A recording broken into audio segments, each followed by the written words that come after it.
Your alarm goes off at 7:10, not 7, not 6:45. You figured out a while back that those extra 10 minutes don't make you more tired. They just let you ease in, so 7:10. You lie there for a moment, eyes still closed, and you do a quiet check of how you feel. Not anxious, not behind, not like you forgot something. Just awake, ready. That's it. The bedroom is the right temperature because you turned the heat down before bed instead of waking up sweating and correcting it. Small thing. Took about a week of adjusting to get right. Now, it's just how it is. You pull back the covers and your feet hit the floor and you stand there for exactly 1 second. Not from dread, just from habit. And then, you move. The kitchen. You fill the kettle and put it on. You open the blinds above the sink, one panel at a time, and the morning comes in gray and pale and completely fine. You don't need it to be sunny. You've made your peace with gray mornings? They have their own thing going on. You make your coffee the way you like it. Not the way a recipe said to. Not the way someone told you was correct. You figured out your version over time. The ratio, the temperature, how long you wait before you drink it. It sounds like a small thing. It is a small thing. But it's yours, and it's right. And the first sip is exactly what you expected it to be. You stand at the counter and drink it without looking at your phone. This is new, relatively. You started doing it about 6 months ago, just 10 minutes in the morning without the screen. It felt strange at first. Now it just feels like breakfast. You look out the window. A neighbor walks their dog. The dog stops to investigate something near a tree. The neighbor waits without irritation. This makes you think they must be a patient person, or a very tired one, which is almost the same thing. Getting ready doesn't take long because you have stopped fighting yourself about it. You wear the things that fit and feel right. You cut your hair the way you want it cut. You stopped trying to look like something specific a while ago and started just looking like you, which turned out to be a shorter process and a much more comfortable outcome. You check the mirror before you leave. You look fine. Not remarkable, just fine. And you've learned that fine is actually very good. Fine means you'll spend the day without thinking about how you look, which means your brain is free for other things. That's a gift you use to not know you were missing. On the commute, something goes mildly wrong. There's construction that wasn't there yesterday, or the train is 2 minutes delayed, or you can't find parking on the first pass. It used to matter more than it does now. The version of you from a few years back would have felt the morning tip sideways over something like this. Now you just reroute. You add the extra minutes. You don't narrate it to yourself as a bad sign. It's just a thing that happened, and things happen, and you're still getting where you're going. Work. You do something that uses your brain in ways you find satisfying most days, not all days. You're not going to pretend it's all days. There are meetings that could have been emails. There are projects that stall. There is a particular person whose communication style is not your communication style and probably never will be. But today, there's a problem on your desk that you actually want to solve. You sit down with it. You think through it from different angles. Around 10:30, you find the part that was stuck and unstick it, and there's a specific quiet satisfaction in that moment that doesn't need to be shared or announced.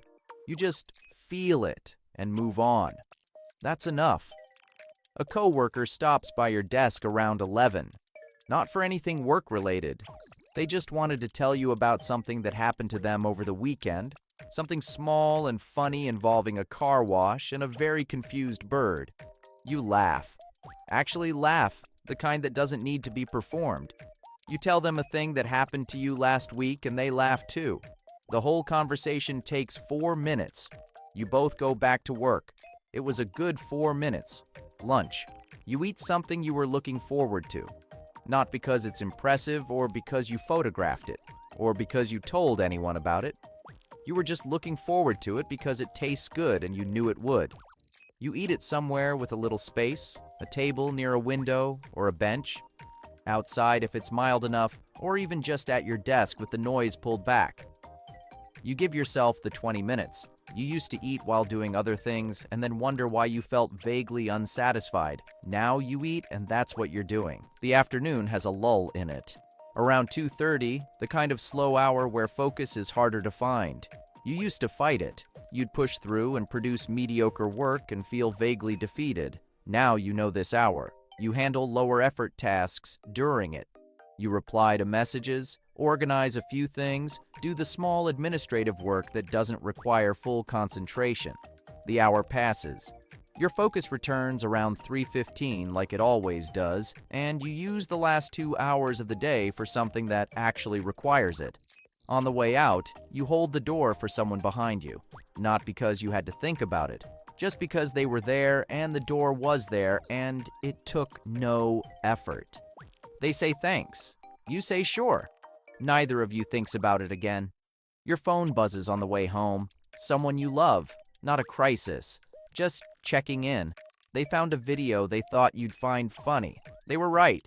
You watch it once and then you call them instead of texting back and you talk for 12 minutes while you walk or sit in traffic or wait for your stop. At some point, you both say something real, not deep, just honest.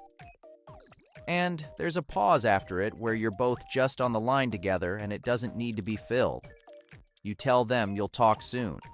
You mean it. They know you mean it. Home. You take off your shoes at the door. You put your bag down. You change into the clothes you wear when you're not going anywhere, which is to say your actual clothes, the ones with no performance requirements. The apartment resets around you. This is yours. You put things where you put them. The wear patterns on the floor, the way the light comes in at this hour, the specific hum the refrigerator makes. You know all of it. It knows you back. You make dinner. Not a complicated dinner. You have maybe 4 or 5 things you know how to make reliably, and you rotate through them. Tonight is one of those. You move around the kitchen without thinking too hard about it. The radio or a playlist or a podcast plays in the background, something you're interested in, nothing you need to pay full attention to. The smell of it fills the apartment and you notice the smell and feel something that is very close to contentment without having to call it that. You eat. It's good. You make a small mental note about one thing you do differently next time. Not because dinner was bad, just because you're always slightly refining. Then you let that thought go and finish what's in front of you. The evening is yours. You read something, or you watch something, or you work on whatever the current project is. The thing you do not because anyone is paying you to or because it makes you look interesting, but because it pulls at you and you follow the pull. An hour goes by without you noticing. Maybe 2. You look up and it's later than you expected, and that means it was good time, freely spent. At some point, you sit still and don't do anything specific. This used to feel like wasting time. You've since reclassified it as maintenance. The brain needs neutral gear. You give it that. You look at a wall or out a window or at nothing in particular, and thoughts come and go and you don't attach to any of them. It's not meditation exactly, it's just sitting, and it turns out sitting is enough. Before bed, a small ritual. Whatever it is for you, the glass of water, the book, the 5 minutes of stretching on the floor, the window cracked just enough to let the night air in. You've built these things slowly over time, not from a list someone gave you, but from noticing what actually helps. Now they signal to your body, this part is over. You can let go now. You lie down. The room is the right temperature. You did that already. You think briefly about tomorrow, not with dread, just with a low-level awareness of what's coming, what you'll handle, what you're looking forward to. There are things on the list you'd rather not do. There are also things you'd like to. The balance is roughly okay. You've had worse ratios. You've had better. This one is fine. The last thought before you go is not a big one. It isn't about your purpose or your legacy or whether you're making the most of things. It's about the 12-minute phone call or the 4-minute conversation with your coworker or the first sip of coffee that was exactly what you wanted it to be. Something small. Something that happened today and actually landed. That's the whole thing, it turns out. That's the whole thing.